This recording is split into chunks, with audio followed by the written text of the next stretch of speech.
Hi, I'm Jill Yesko and this is Sandy Coachman, and we're from Discover Organizing, and we have a tip for you today on how to get organized. But first you have to declutter. And how do you declutter? Make sure you grab any bin, receptacle, box, anything that you have at your home to start the sorting process. And before you even begin, make sure you have it ready to go.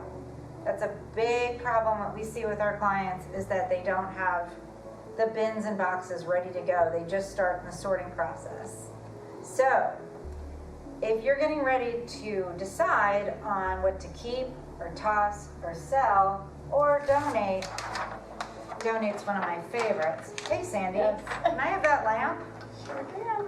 I'm ready to donate it. Yep. Look, it went right in the bin. That's great. And so when I'm ready to go off to my favorite donation site, I can just grab this and put this in my car. Now, Sandy, you are surrounded by bins and really cute little baskets and things like that.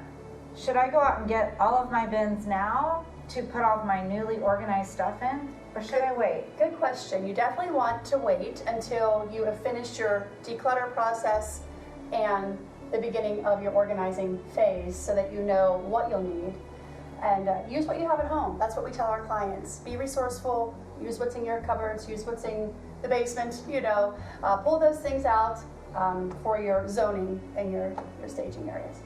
Okay, thank you. Because I think you don't even know what size you need until you see what's left behind. Sure. All the stuff you're gonna keep needs to be contained and of course labeled. We love labels. Yes. So that's your organizing tip for the day.